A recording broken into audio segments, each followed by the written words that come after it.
Hey, I want to have I would like to, you know what? I think I need to have a conversation with you. Let me just back up my car real fast. It's not as dark as you think it is. I'm just pulling out of a driveway here. I think I need to have a conversation because there's a term that kind of goes around, and it's about hedging against inflation. Do you know what that means? And if anyone's out there that really understands what that means, can you drop a line in the comments for me? Because you know what? I'm just a random real estate agent online, just kind of trying to give knowledge and want to see like how much do you know, and I want you to educate me also. So what do you know about hedging against inflation, especially when it comes to real estate? So let's get into it. What does it mean? Whether you're a buyer or a seller, I think this really is an important conversation, especially if you're in the market. So we all know, and we've heard on the radio, we've heard on the TV, we've heard on social media about inflation and the devaluation of the dollar. And I won't go into like everything. I'm going to just continue to kind of build my audience up with the knowledge and, you know, what's going on in the world and how does that impact them. But right now, I just want to kind of keep it really kind of low key about how does that impact you immediately. And really what that really means is that we know that the dollar is weakening because all the things that's going on in the world, whether you're Democrat, Republican, if you're a person living in this world where everything is valued based upon the value of a dollar, the dollar is weakening. And one of the things that we know, again, I'm a realtor, so I'm centering everything around me based upon real estate. So let me turn off my GPS here.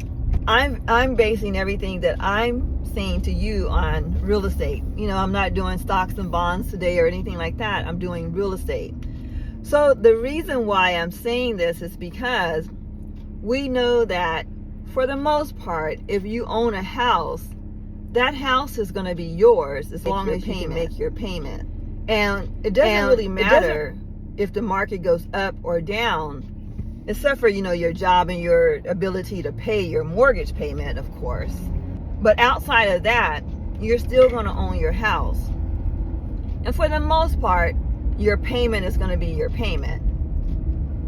And we know that if you rent, that there's a good chance that your rent is going to continue to go up because that's just kind of what happens. Now, some of you may say, okay, Suzette, you see, what's my camera? I got to screw this sucker on here. But we know that people will be out there with the naysayers like, oh, so Suzette, you know what?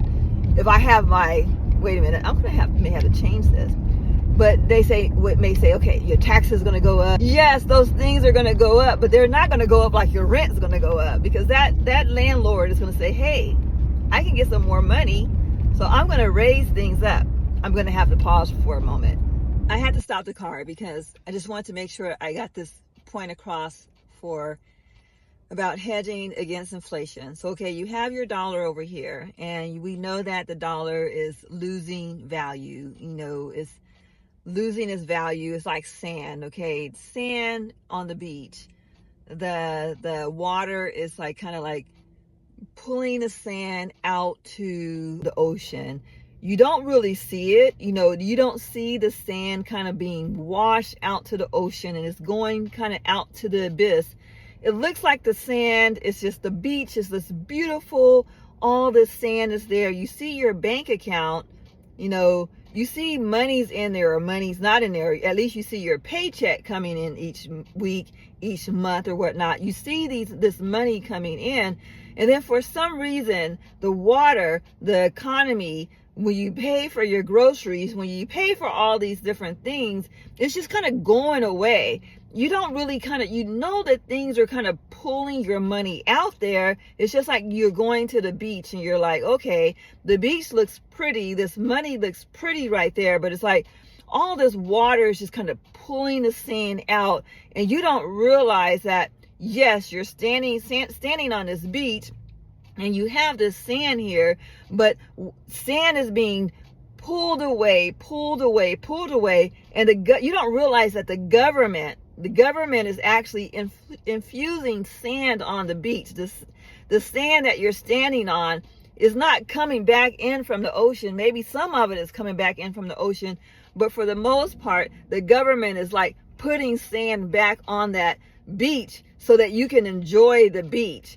And at some point in time, the government may not put sand on that beach. And this administration, again, I don't want to say like Republicans, Democrats, because the Democrats do the same thing. They pull the sand from underneath you. They pull stuff. They put sand on the beach. They take sand away. And sometimes you don't understand all the politics around it. All you know is that sometimes the beach is like full of sand. And it's like, oh my God, like it's so beautiful, so beautiful. And then sometimes you go to the beach and you're like, oh, like it's a beach here, but it's like something is missing. It's like, doesn't seem like it's as full as it used to be. It's not as much, it's not as big and large or whatnot as it used to be, but you don't know if it's like the water taking it away, or you don't know if it's like the government didn't replenish the beach or not. So again, it's like your money. You have your money coming in from your salary. You have your money coming from these different sources that you're kind of like bringing money in, but it's being depleted for all these different ways and all these different things that's going on. Some of it's in your control. So that's something that we have to talk about also, because in this time and age, you have to really control how you're spending your money. Like there's no time to, I don't want to say it here, but there's no time to mess around with your money. You have to know where all your money is going, because there's no time to mess around.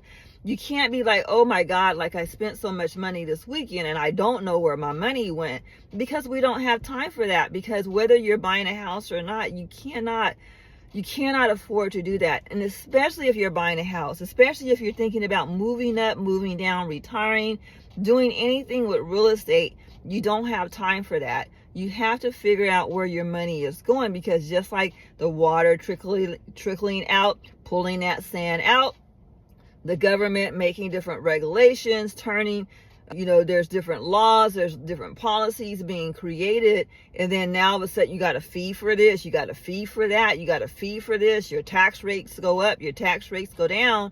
Like monies are just like going out the door, and you don't have time to like not know where your money's going. So again, if you're buying a house, these things do matter. So this is all this inflation and all these different things that are going on.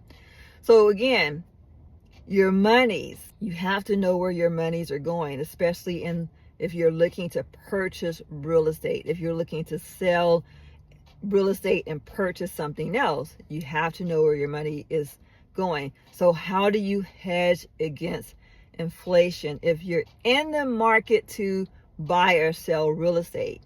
That means that you have to know where your money is going.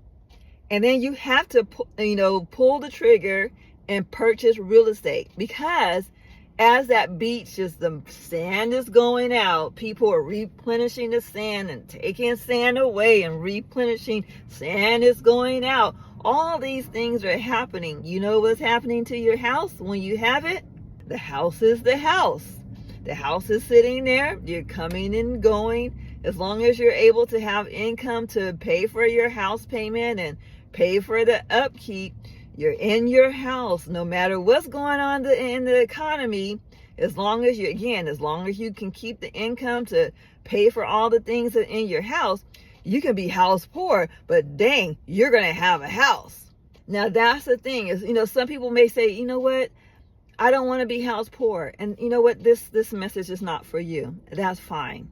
Because you can be out there and again, nothing bad about it. You can value having a car that you spend $50,000, $60,000, $70,000 for, that in 2 years is going to be worth $5,000. And that's fine. That's fine. You can value going out to eat all the time and spending $100, $150 a pop every single weekend. and after that, you know where that food goes, and then you don't have anything to show for it, and that's fine. And again, it's like no judgment, because sometimes people want to live their best life, and as long as you know the outcome of it is that within how many ever years you continue to do that, the only thing that you're going to have out of that is that you're going to just have your memories, and you're going to have your friendships that you're going to have and all that, then that's fine. If that's what you value, then that's what you value. And this video is not for you. I'm just a real estate agent on the internet giving my own personal opinion, and it's only for the people that want to hear it. And the people that should be listening, who want to listen, are people who want to buy real estate. If you don't want to buy real estate, this video is not for you, and that is fine. So again, hedging against inflation. So again, hopefully I kind of gave you that scenario. I will deep dive more into it. I'll put some more information in the description below. But if you want to know more information and some more specifics, I will do a lot more deep diving into this topic. But I wanted to give you a little bit of tidbit, just some scenarios to get you thinking about this. I want to help you out so much, and I really appreciate you listening to me. Bye-bye.